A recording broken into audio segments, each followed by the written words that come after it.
Hello students, मैं Virendra Singh sir एक बार फिर आप सभी का मेरे इस वीडियो में स्वागत करता हूं। दोस्तों, आज का अपना टॉपिक है राज्यसभा। यानी कि हमने लोकसभा कर चुके हैं अब हम नेक्स्ट टॉपिक पढ़ेंगे राज्यसभा।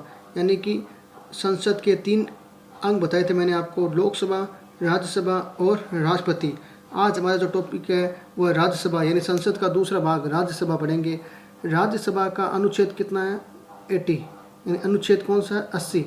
यानी अनुच्छेद 80 के अंदर राज्यसभा की परिभाषा लिखी हुई है कि राज्यसभा क्या होती है, राज्यसभा के लिए क्या क्या योग्यता होनी चाहिए, उनके सदस्य की संख्या कितनी होनी चाहिए, वो सारी बातें किसमें लिखी हुई है? अनुच्छेद 80 के अंदर। तो राज्यसभा संसद का द्वितीय उच्च सदन है। यानी कि संसद का द्वितीय यानी कि दूसरा और उच्च सदन कौन सा है? राज्यसभा। यानी कि हमने जो लोकसभा पढ़ा उसका अपोजिट करना आपको।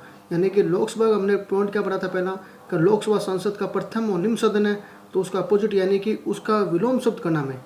यानी कि राज्यसभा संसद का द्वितीय और उच्च सदन है।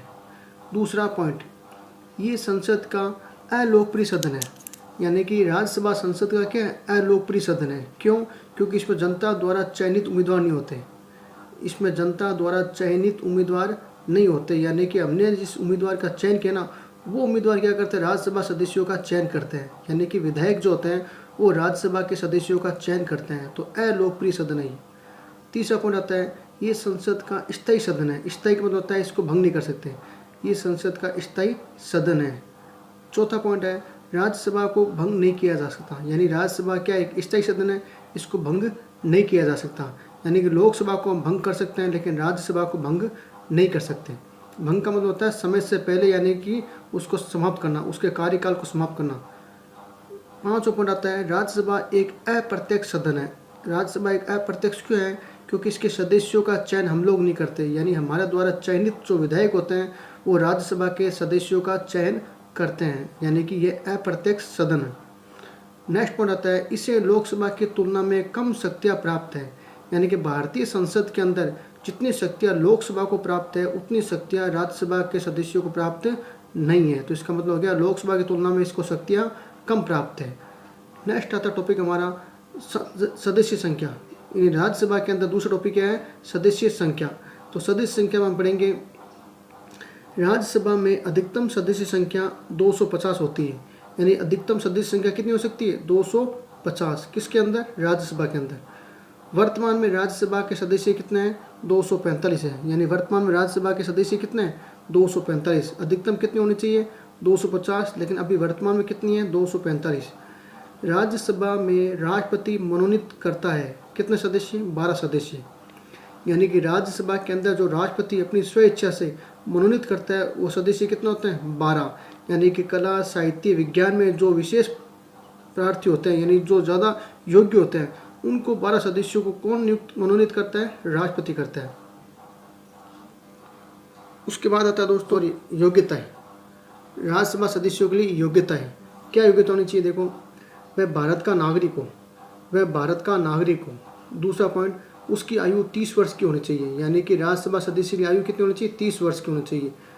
वह भारत व राज्य सरकार के लाभ के पद पर न लगा हो। यानी कि भारत सरकार और राज्य सरकार के किसी भी लाभ के पद पर लगा ना होना चाहिए।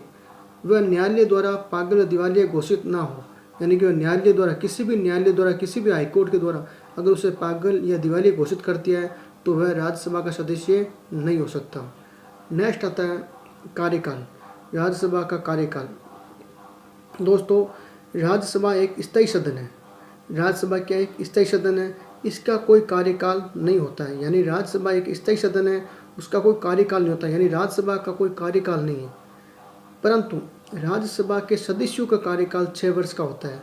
यानी कि राज्यसभा स्वयं का कोई कार्यकाल नहीं है। राज्यसभा एक स्थायी सदन है, उसको भंग नहीं किया जा सकता। लेकिन राज्यसभा के अंदर जो सदस्य होते हैं उनका कार्यकाल कितना होता है? 6 वर्ष का होता है। राज्यसभा के 1/3 सदस्य प्रति 2 वर्ष बाद सेवानिवृत्त हो जाते हैं। यानी कि राज्यसभा के अंदर 1/3 सदस्य ना 1/3 सदस्य, 1/3 सदस्य प्रति 2 वर्ष बाद, यानी प्रत्येक 2 साल में क्या हो जाते हैं? सेवानिवृत्त हो जाते हैं। कौन? राज्यसभा के 1/3 सदस्य। नेक्स्ट दोस्तों, पदाधिकारी। राज्यसभा के पदाधिकारी। संविधान के अनुसार राज्यसभा के 2 पदाधिकारी होते हैं। कौन कौन? सभापति और उपसभापति। यानी राज्यसभा के जो पदाधिकारी होते हैं उसको बोलते हैं सभापति और उपसभापति।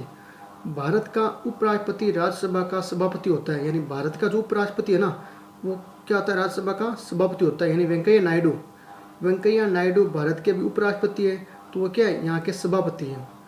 तीसरा पॉइंट आता है उपसभापति का चयन राज्यसभा सदस्य अपने में से ही करते हैं 6 वर्ष के लिए, यानी कि सभापति तो होता है उपराष्ट्रपति, लेकिन जो उपसभापति होता है उसका चयन राज्यसभा के सदस्य अपने में से ही करते हैं। कितने साल के लिए, 6 वर्ष के लिए, यानी 6 साल के लिए उपसभापति का चयन होता है।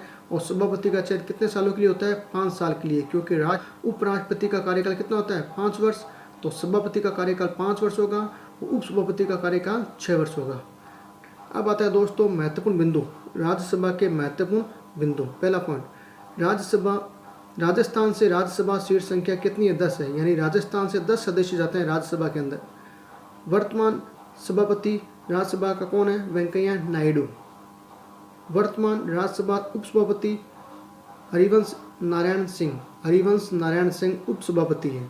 और राज्यसभा प्रथम सभापति कौन थे, सर्वपल्ली राधाकृष्णन। तो दोस्तों मेरा ये वीडियो आपको कैसा लगा ज़रूर लाइक और सब्सक्राइब करना ना भूलें, ताकि आप मेरे नेक्स्ट वीडियो से जुड़े रहो। नमस्ते।